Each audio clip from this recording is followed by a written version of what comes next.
Assalamualaikum warahmatullahi wabarakatuh.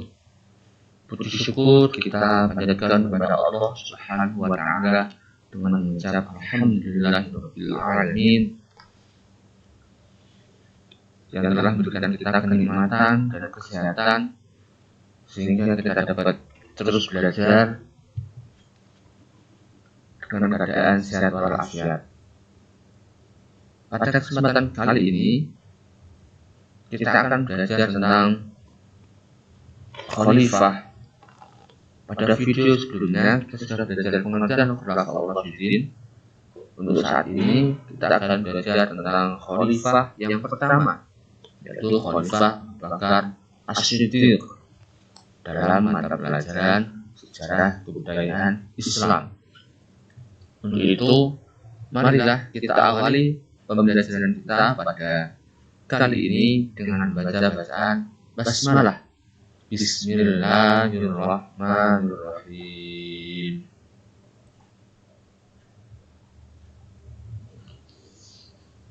Berikut ini adalah gambar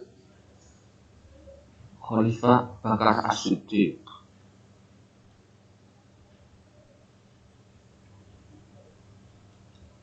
Khalifah Abu Bakar As-Siddiq merupakan khalifah pertama dari Khulafaur Rasyidin. Kemarin sudah kita pelajari bahwa Khulafaur Rasyidin itu jumlahnya ada 4, yakni Abu Bakar, Umar, Utsman, dan Ali. Nama asli dari Abu Bakar waktu kecil itu bernama Abdul Ka'bah, yang merupakan pemberian dari ibunya. Kemudian setelah masuk Islam, nama tersebut diganti oleh Rasulullah menjadi Abdullah. Sedangkan nama dari bapaknya, nama ayah dari Abu Bakar As-Siddiq bernama Quhafah bin Amir. Nama ibunya bernama Ummul Khair Salma. Nasab dari Abu Bakar dengan Rasulullah itu masih nyambung pada kakeknya yang bernama Murrah. Abu Bakar As-Siddiq berasal dari golongan Bani Taim. Ada juga yang menyebutnya sebagai Bani Tamim. Ada juga Bani Taimi. Ini merupakan gambar silsilah dari Abu Bakar As-Siddiq yang menjelaskan antara Abu Bakar dan Nabi Muhammad masih memiliki hubungan saudara yang bertemu pada kakeknya yang bernama Murrah.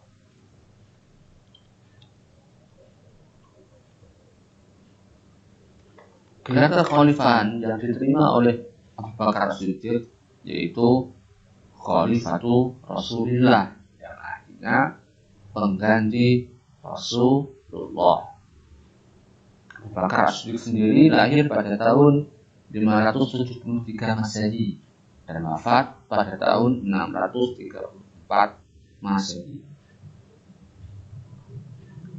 Dan Abu Bakar As-Siddiq merupakan golongan as-sabiqunal awwalun, yaitu orang-orang yang pertama kali masuk Islam. Siapa saja as-sabiqunal awwalun? Silahkan buka kembali buku pelajaran kelas 4 sejarah kebudayaan Islam. Nama Abu Bakar diberikan Rasulullah karena putrinya Abu Bakar menikah dengan Rasulullah. Putrinya bernama Aisyah. Abu Bakar sendiri memiliki 2 gelar, yaitu Atiq dan As-Siddiq. Atiq artinya memiliki tampan atau suci. Maksudnya, Abu Bakar tidak pernah menyembah berhala semasa hidupnya. As-Siddiq karena Bakar adalah orang yang selalu mempercayai setiap ucapan yang disampaikan Rasulullah, terutama saat peristiwa Isra Mi'raj, yang mana perjalanan pada malam hari dari Masjidil Haram ke Masjidil Aqsa, dari Masjidil Aqsa ke Sidratul Muntaha, yang mana itu kalau manusia biasa tidak akan ada yang bisa. Kepribadian yang dimiliki oleh Abu Bakar Siddiq yang pertama yaitu kepribadian yang memiliki kemauan yang sangat kuat, terutama dalam melakukan kebaikan, memiliki sifat terpuji, merupakan sahabat yang sangat setia terhadap Rasulullah, merupakan tokoh Quraisy yang sangat disegani dan dihormati, karena Bani Taib itu adalah salah satu bani yang dihormati dan disegani pada zaman dulu di Makkah. Sebagai pemimpin, Abu Bakar Siddiq memiliki kepribadian yang sangat tegas, jujur, dan hati-hati dalam mengambil keputusan. Sebagai seorang pedagang, Abu Bakar Siddiq adalah pedagang yang sangat giat, pekerja keras, dan jujur.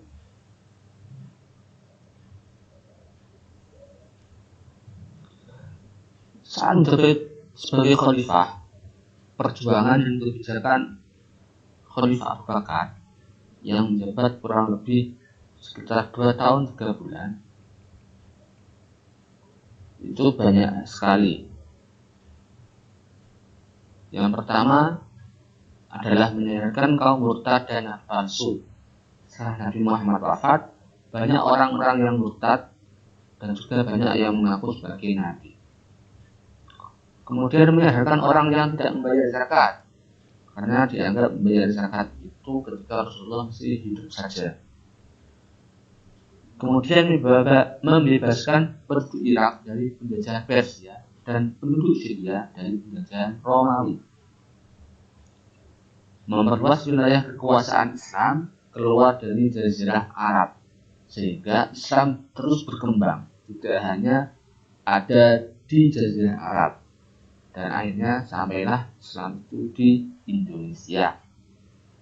Dan yang paling sampai saat ini masih terasa kebijakan dari Abu Bakar As-Siddiq adalah pengumpulan mushaf Al-Quran. Kaum yang murtad itu berasal dari Bani As'ad, Bani Ghatafan, daerah Bahrain, Aman, Najir, dan Yamamah. Sedangkan orang yang mengaku dirinya nabi, yang pertama adalah Aswad al-Insan, ada juga yang menyebut sebagai Aswad al-Ansi, Tulaihah bin Khuwailid, Sajadah al-Tamimiyah, dan Musailamah al-Kadzab. Sedangkan untuk menyadarkan kaum murtad, Abu Bakar membentuk 11 pasukan, yang mana setiap pasukan dipimpin oleh seorang panglima. Ini dilakukan untuk menyebarkan agama Islam dan mempertahankan serta memperjuangkan agama Islam.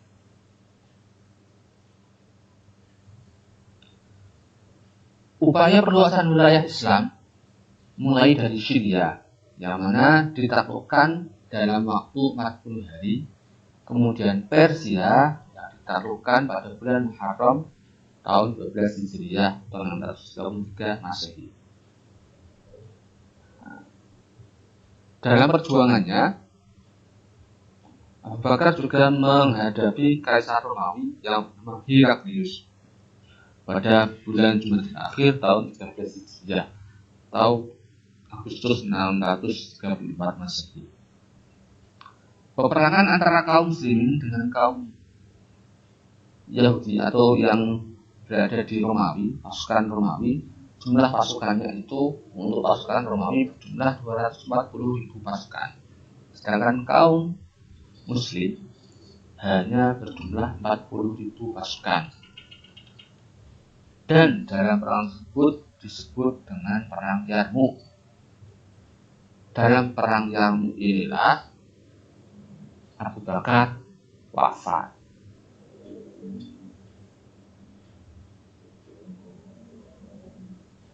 Pengumpulan mushaf Al-Quran yang menjadi kebijakan Abu Bakar As-Siddiq merupakan usulan dari salah satu sahabat, yakni sahabat Umar bin Khattab.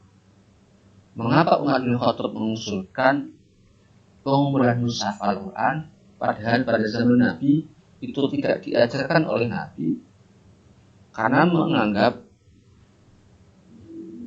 banyak sekali para penghafal Al-Quran yang meninggal dalam perang, sehingga Umar bin Khattab khawatir ketika para penghafal Al-Quran itu nanti wafat dan tidak ada bentuk tulisan Al-Quran, dikhawatirkan banyak sekali ayat-ayat palsu yang bermunculan setelah para sahabat atau para penghafal Al-Quran yang wafat. Kita tahu pada awalnya Abu Bakar menolak usulan dari Umar bin Khattab untuk mengumpulkan mushaf Al-Quran karena belum pernah dilakukan pada masa Nabi. Meski akhirnya bersedia setelah terus didesak oleh Umar bin Khattab. Kemudian setelah Abu Bakar menyetujui tentang pengumpulan mushaf Al-Quran, kemudian membentuk panitia pengumpulan mushaf Al-Quran yang diketuai oleh Zaid bin Thabit.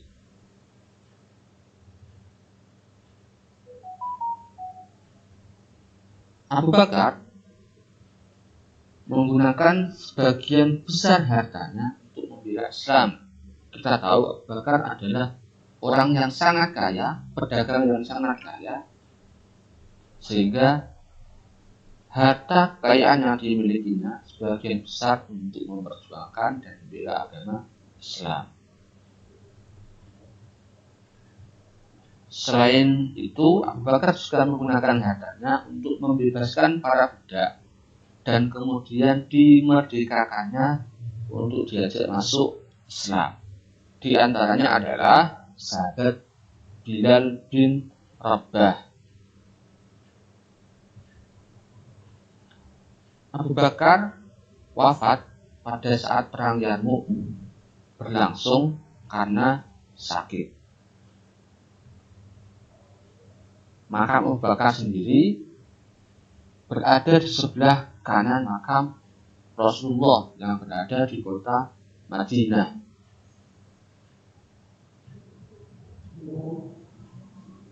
Nilai positif yang dimiliki oleh Abu Bakar As-Siddiq yang pertama adalah memiliki keyakinan yang sangat kuat, apalagi itu adalah hal yang positif. Yang kedua, rendah hati. Meskipun dia kaya dan dari golongan yang terpandang, dia tetap rendah hati. Suka menolong, contohnya tadi memerdekakan budak.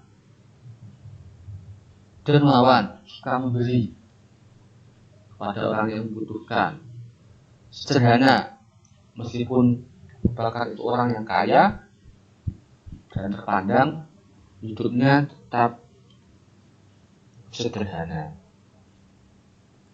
Dan yang terakhir, nilai positif yang bisa kita ambil contoh dari Khalifah Abu Bakar adalah sabar.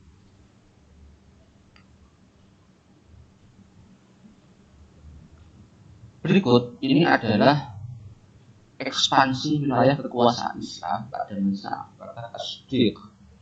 Jadi perkembangan penyebaran agama Islam setelah Rasulullah wafat diawali oleh Abu Bakar As-Siddiq itu berada pada dua panah tersebut, yaitu berada di daerah sekitaran Irak dan Syria. Atau sekarang adalah gambar tugas. Tugas yang pertama, sebutkan 3 kebijakan Abu Bakar As-Siddiq selama menjabat sebagai khalifah. Yang kedua, berikan 5 contoh keteladanan dari sahabat Abu Bakar As-Siddiq. Tugas ini silakan dikerjakan di buku tulis masing-masing. Untuk pengumpulannya akan diberitahukan di waktu yang akan datang.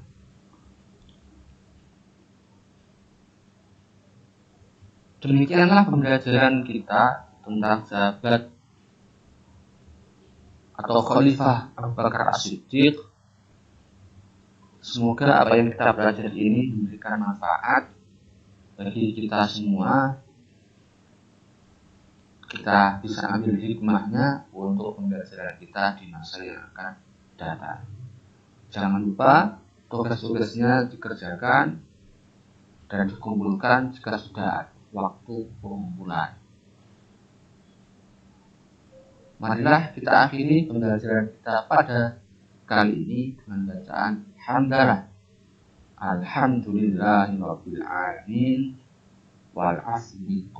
Wassalamualaikum warahmatullahi wabarakatuh.